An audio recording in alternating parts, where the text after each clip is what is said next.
Next topic प्रायद्वीपीय अपवाह तंत्र। पहला सवाल तो ये है, पठार से निकलने वाली नदियां कैसी होंगी? विशेषता है इनकी मौसमी होंगी, क्योंकि ये किस पर आधारित होती हैं? वर्षा पर आधारित होती हैं, इसलिए मौसमी है। मैंने आपको बताया कि दक्षिण भारत में कहीं भी बर्फ नहीं पड़ता, इसलिए बर्फ से जल की आपूर्ति ना होने की वजह से केवल जल की आपूर्ति होती है तो वर्षा से होती है, और वर्षा भारत में मौसमी होती है, तो दक्षिण भारत की नदियां मौसमी हो गई। एक बात तो ये क्लियर हो गई। बंगाल की खाड़ी में गिरने वाली नदियां,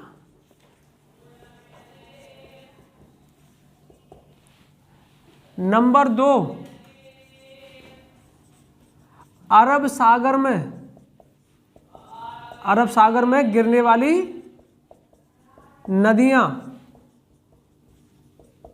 ये देखिए, तो हमने प्रायद्वीपीय भारत की नदियों को दो भागों में बांट दिया, एक अरब सागर में गिर रही हैं और ये बंगाल की खाड़ी में गिर रही हैं।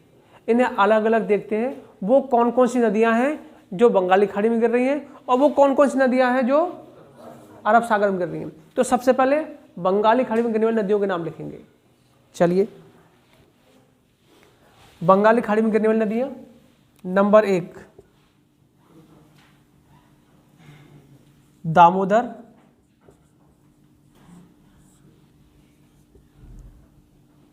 महानदी,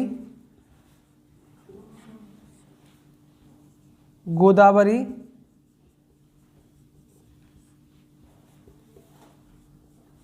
कृष्णा,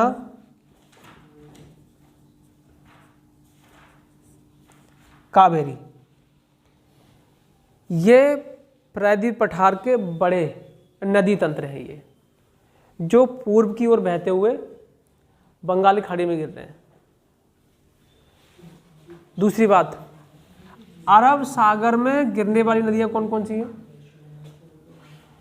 अरब सागर में गिरने वाली नदियों के नाम लिखेंगे अब आप। तो अरब सागर में गिरने वाली नदियां, नंबर 1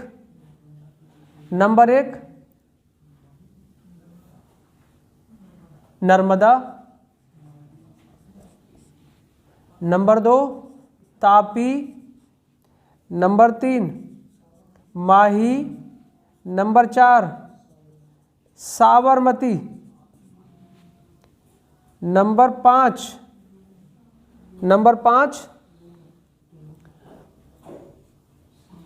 5 की बात करेंगे तो शरावती। क्या नाम है? शरावती। ये वो नदियां हैं जो अरब सागर में गिर रही हैं, पठार से निकल करके अरब सागर में गिरने वाली नदियां हैं। इनमें भी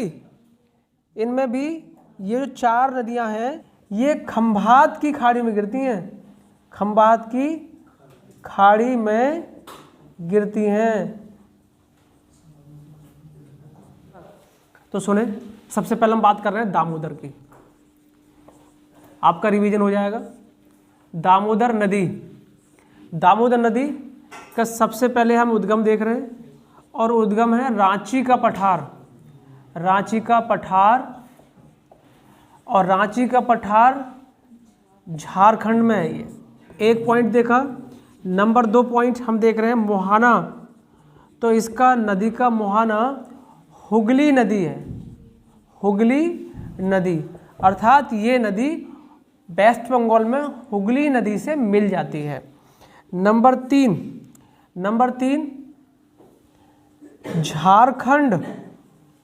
झारखंड तथा वेस्ट बंगाल क्या है इसका क्षेत्र है, अपवाह क्षेत्र है इसका।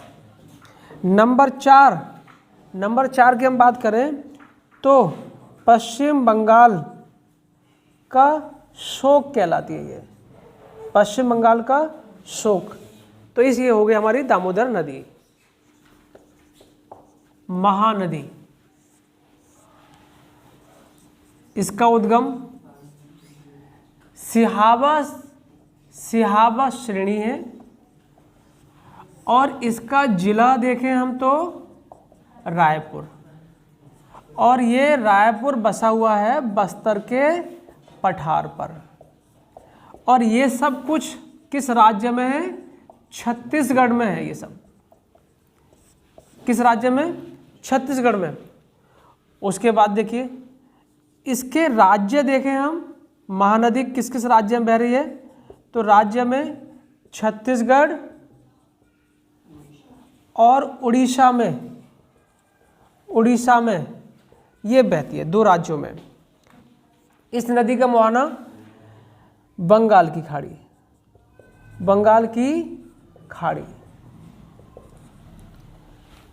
महानदी उड़ीसा का शोक है। ये उड़ीसा, ये विशेष है इसके बारे में, ये इसके बारे में विशेष है, उड़ीसा का शोक। अभिशाप, क्या बोलते हैं इसे? अभिशाप। अभिशाप होने की वजह होती है कि वहाँ बड़े पैमाने पर बर्बादी करती है, धन और जन की हानि करती है। महानदी की सहायक नदियाँ नंबर 1 हसदेव, तेल, मंड, डूब, शिवनाथ, ये कुछ महत्वपूर्ण इसकी सहायक नदियां हैं।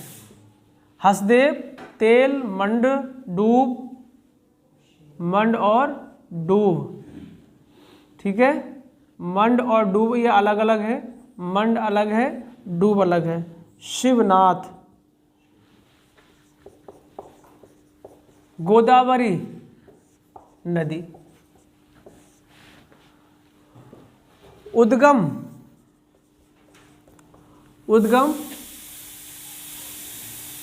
त्र्यंबक, कहाँ है ये? नासिक। और ये सब कहाँ है? महाराष्ट्र में। ये महाराष्ट्र में, राज्य का नाम महाराष्ट्र।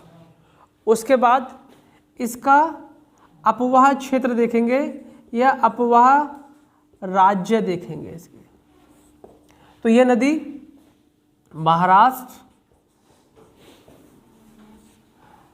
नंबर दो तेलंगाना, नंबर 3 आंध्र प्रदेश। इन 3 राज्यों से होकर बहती है। तो ध्यान देंगे तो हम क्या कर रहे हैं? गोदावरी नदी की सहायक नदियों की बात करेंगे। सहायक नदियां कौन कौन सी हैं? नंबर 1 प्राणहिता, वेनगंगा, पेनगंगा, वर्धा, मंजरा,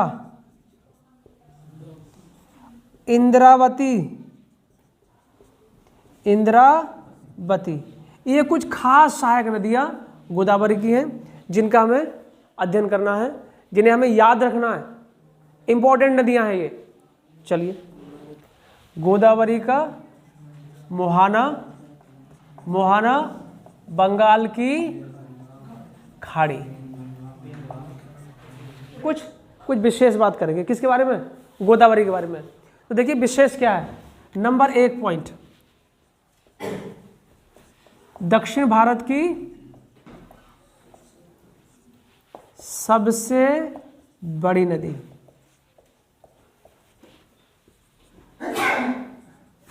दक्षिण भारत में सबसे बड़ा बेसिन गोदावरी नदी का है। नंबर 3 ब्रजगंगा,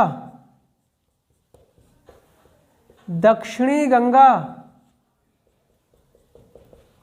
पवित्र नदी, ये देखें पवित्र नदी क्यों कहा गया इसे? क्योंकि नासिक में क्या होता है?